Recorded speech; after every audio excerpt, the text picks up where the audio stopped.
ರಾಮದುರ್ಗ ಪಟ್ಟಣದಲ್ಲಿ ಎಂಎಲ್ಬಿಸಿ ಮಾರುತಿ ದೇವಸ್ಥಾನದ ಸ್ವಚ್ಛತಾ ಕಾರ್ಯಕ್ರಮಕ್ಕೆ ದೇವಸ್ಥಾನದ ಅಕ್ಕಪಕ್ಕದಲ್ಲಿರುವ ನೀರಾವರಿ ಇಲಾಖೆ, ಅರಣ್ಯ ಇಲಾಖೆ ಹಾಗೂ ಅಗ್ನಿಶಾಮಕ ಇಲಾಖೆಯ ಅಧಿಕಾರಿಗಳು ಸಹಕರಿಸಿದರು. ಸ್ವಚ್ಛತಾ ಕಾರ್ಯಕ್ರಮದ ಸಂದರ್ಭದಲ್ಲಿ ಅಗ್ನಿಶಾಮಕ ಅಧಿಕಾರಿಗಳಾದ ಎಂಎಂ ಕವಡಿ ಮಾತನಾಡಿ ತರುಣರ ಕಾರ್ಯ ಶ್ಲಾಘಿಸಿದರು ಹಾಗೂ ಸಾರ್ವಜನಿಕರು ಇದನ್ನು ಕಾಯ್ದುಕೊಂಡು ಹೋಗಬೇಕಾಗಿ ಕಿವಿಮಾತು ಹೇಳಿದರು. ಈ ಸಂದರ್ಭದಲ್ಲಿ ಸಾಗರ ಲಮಾಣಿ, ಮಂಜುನಾಥ ಘೋರ್ಪಡೆ, ಸಚಿನಾ ಮೋಹಿತೆ, ಸಂಕೇತ ಶಿಂದೆ, ಈಶ್ವರ ವಜ್ಜರಮಟ್ಟಿ ಮುಂತಾದವರು ಉಪಸ್ಥಿತರಿದ್ದರು.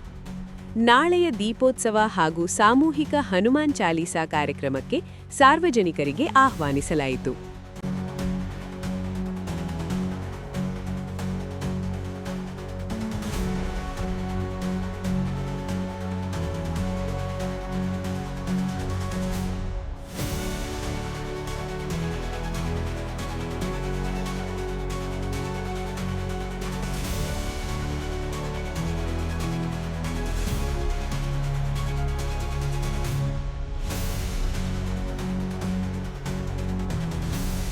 ನಮಸ್ಕಾರ.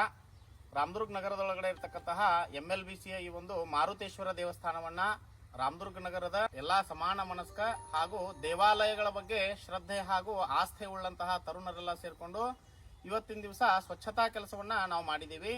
ಇದನ್ನ ಇಷ್ಟಕ್ಕೆ ಬಿಡದೇನೆ ಮರುದಿನ ಶನಿವಾರ ಸಾಯಂಕಾಲ 7 ಗಂಟೆ ಸುಮಾರಿಗೆ ಇದೇ ಒಂದು ದೇವಸ್ಥಾನದಲ್ಲಿ ದೀಪೋತ್ಸವ ಕಾರ್ಯಕ್ರಮವನ್ನು ನಾವು ಮಾಡೋರಿದ್ದೀವಿ.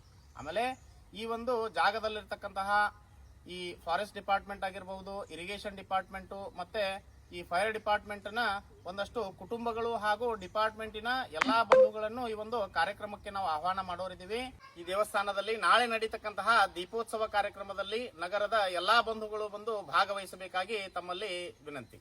ಭಾರತ್ ಮಾತಾ ಕೇ ಜೈ, ಭಾರತ್ ಮಾತಾ ಕೇ ಜೈ, ಅಯೋಧ್ಯಾಪತಿ ಪ್ರಭು ಶ್ರೀ ರಾಮಚಂದ್ರ ಕಿ ಜೈ.